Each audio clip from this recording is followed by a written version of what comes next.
You're listening to SMUB's Campus Radio. Say what you want to say. I'm Jimin, and welcome to the very first episode of our new podcast series where we host alumni, experts of their field, for an informal chit-chat session. These conversations will take us through their life journey as well as diverse perspectives on what it means to give back and how to continually create positive value through their work. This is a Cuppa with Karl Mak. Our guest today is Karl Mak from the graduating class of 2013 from the School of Economics.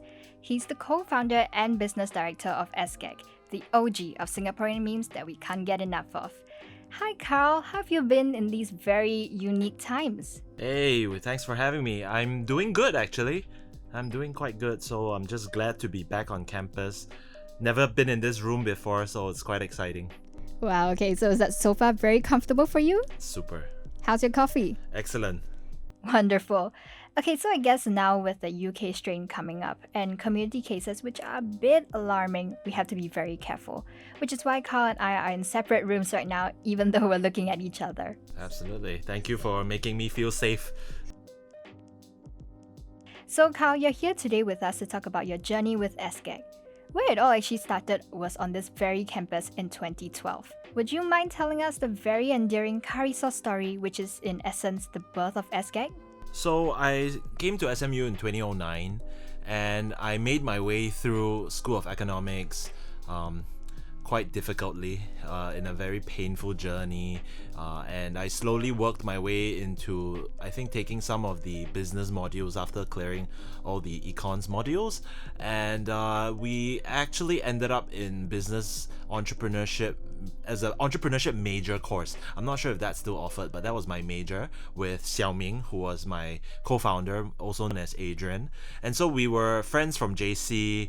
We ended up in SMU together, and sort of having gone through 3 years of SMU, we decided to finally take some mods together in the last 2 years. And I think we, were obsessed with memes. We were obsessed with Facebook, I think, back in school, and we spent a lot of time surfing the internet, social media, and just consuming memes, sports memes, all sorts of memes. And I think there was a particular class we were in where we were again not paying attention as we should have been, and looking at memes, and then we realized that, hey, that day McDonald's had run out of curry sauce. I believe it was actually a night class, so we had actually planned to go to the branch at Raffles City to have nuggets with curry sauce. And then there was this breaking news on CNA, I still remember, where they were announcing that there are no more curry sauce available, and it was a bit like a national crisis. So we were like, what? Why is this on all the major news outlets, right? It was quite a funny story. So we decided to make a meme out of it and put it up on a brand new Facebook page, and we just shared it with our friends who were also in that night class, and people just started sharing it. And that's really how it all began. We decided to make a couple of more memes that week, also based on happenings on campus actually, of people wearing funny costumes during presentations, and the whole SMU versus NUS versus NTU thing started playing in. And then you had all these submissions from the different schools coming in, and it was the whole uni scene kicking off, which was great because that was our first group of audience, and it was a lot of fun for us to make these memes. So that was really the birth of SGAG. I think the very first few memes were made in class about uni life. That sounds exciting even as I'm hearing it now. So it seems like you're practically living out the Singaporean millennial and Gen Z dream, making memes, skits, parodies, and pranks for a living on social media. What does that feel like for you? It feels kind of surreal for me because, we went to business school. I went to School of Economics, which was nothing like what I do today. I did a lot of econometrics, I did a lot of stats, and I honestly didn't know where my career was gonna, what it was gonna look like to begin with, And I think doing what I'm doing today, it's completely unexpected. It's completely out of this world. It is a lot of fun. So I mean, I'm not taking this for granted. Every day is, a new opportunity for us to create something, to do something more, and I think we've been having a lot of fun doing it. That sounds still very exciting. I'm glad you're enjoying your work even after so many years. The success that you and your partner have achieved was well acknowledged in Forbes Asia 30 Under 30 in 2017. I definitely know at least a quarter, if not half of current SMU students have this as their own dream. So, what is it like for you and your partner to get this news that you're being recognized by Forbes? It was totally surprising. I think we just kind of received an email one day to submit a questionnaire from Forbes. It was kind of like an interview questionnaire, and we kind of did it. And we totally didn't expect anything because obviously the list was quite prestigious. Anyway, we answered the questions and we just got an email I think it was one Monday morning or Tuesday morning that we got in for class of 2017. So obviously we were super excited. We were like, whoa, like what does this mean, right? Like, is it gonna change my life?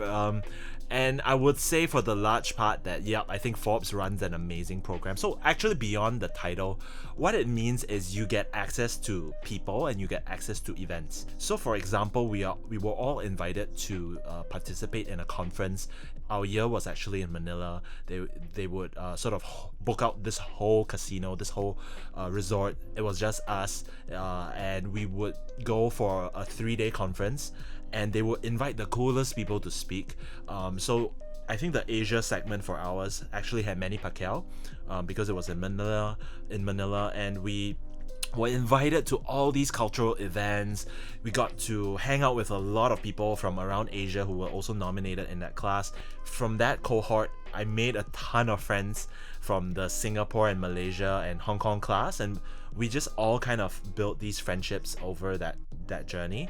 And then shortly after, they all invited us to Boston to go for the global conference where we would meet our European and American counterparts. And I would say that was probably one of the biggest highlights of my career. It was just a lot of fun, a lot of learning, a lot of great moments. But before you even glimpse success, there must have come many hurdles. So can I ask, like, if in the initial stage, did people ever underestimate your work? Did they say things like, oh, all you do is make memes all day, or if it's not financially sustainable? Do you get this type of typical Asian mentality comments? Absolutely. I mean, we live in Singapore, right? It's a harsh environment filled with critics. And of course, having gone through SMU, people are like, what's up? Why are you running a meme page? Like, what will we ever make out of it? And they're like, oh, what a waste of your degree. You went through 4 years of econs for that. There were a lot of doubters, from clients to friends to family. People didn't really get what we're trying to do with our lives. But I don't think Adrian and I we were not people that cared about what others thought. We were quite independent in the way that we thought of ourselves and our careers, and we never sort of bought into the whole rat race thing. So we never felt the need to compete. We never felt the need to make others happy. As long as we were happy doing what we were doing, we're cool. So that's always been our DNA, which I think was really helpful when people would reject us because they didn't believe in us, or people who would just say nasty things to us. But I think our personalities are just like, we don't really care. We can't really be bothered, and it doesn't really affect us because we just want to do what we think is the right thing to do for us, and I think that helps a lot. But definitely lots of naysayers through the journey. Starting out as a Facebook page back in 2012 and now having 7 different platforms from which you distribute content to Singaporeans on a daily basis, it's definitely a massive feat, one that I'm sure has like a lion's share of challenges along the way, right? So at what point in the early days did you realize that SGAG wasn't just a passion, but it had the potential to be more, whilst doing more for the Singaporean community? Well, I think we started really just having fun, as you know, and we told ourselves the biggest question that we had in the early days was, when do we bring more people on board? Like, when do I need to make my first hire as an employer? And the key thing that we told ourselves was, okay, we're having so much fun doing this Monday to Friday. We tried to keep a good schedule of balance from day one, but we couldn't. And we started to work 7 days a week, probably 20-hour days on some days, and we reached a point where life was not that great. We were suffering through the work, and we were drowning in the work. And that's when we realized we needed help. We needed people with different sets of skills, different sets of experiences and perspectives to help us on our journey. And that, I think, was the turning point where we decided to change the mindset of doing everything ourselves to working with an amazing team that can bring more to the table. So we started hiring people 6 months in, and we thought, we would bring 3 people in, and that's it, a cozy team of 5, and that's it. We're gonna keep it small, we're gonna keep it tight. But then we just got more and more work, and before we knew it, within a year we had hired like 20-30 people, and we were like, wow, this is big. Suddenly we have to move, we have to think about careers, we have to think about processes and HR and finance, and we're like, wow, like this is getting serious. So we decided to get equipped. We decided that we needed the skill sets to become a proper organization, because we had never worked in one before. We never worked for anyone before. So we really needed to get trained and equipped to run a company. And that was not easy, because we were growing so fast concurrently that we needed to learn on the go. And I think the analogy that we always use internally is we're trying to change the engine of the plane while the plane is in midair. So we needed to change our perspectives. We needed to change the way we conducted ourselves as leaders. We needed to build a company identity and culture. And we had to learn all of this from people who had done it before. So it was a very, very steep learning curve. And I think when we passed the 50-man mark, that's when we realized, okay, like I think this is bigger than what we expected. And this is probably gonna go a lot further than what we had imagined. And it's time for us to really dream and be super ambitious about how far this could go. So for you to take all of that in stride and being able to build it up to this while maintaining everything, I imagine it must have taken a lot of perseverance, drive, and resilience. Besides that, what else do you believe is the key to achieving success and keep moving forward in times of failure? There was one particular book that I was reading during the midst of my journey of building something and going through really tough moments.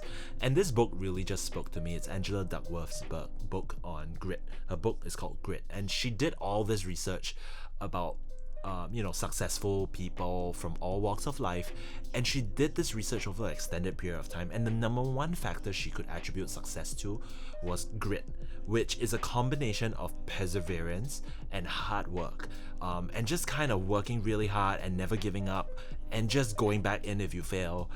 That was actually the number one factor for success. And when I read that book, I was like, wow, that's pretty simple, because you just need to put your head down no matter what and just keep grinding through it.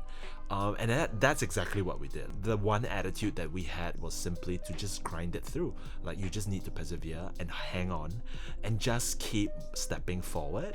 And sure enough, I think that was something that allowed us to find a little bit of success, but nonetheless, it's still a long journey ahead for us. But I think the most important factor that we believe in is actually grit.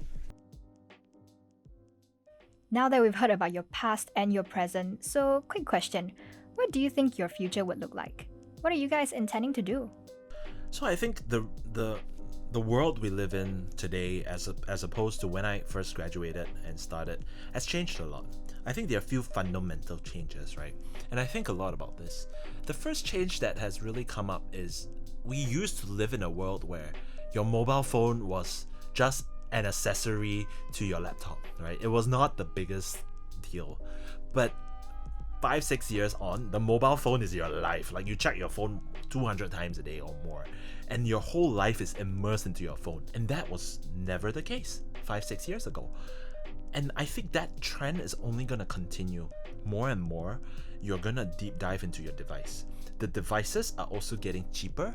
They're also getting faster, because we have technology like 5G networks coming on. And I think we're gonna do more in this mobile ecosystem, be it a game, be it content, be it training content creators, and I think we're hyper focused on the region because it's just gonna keep blowing up.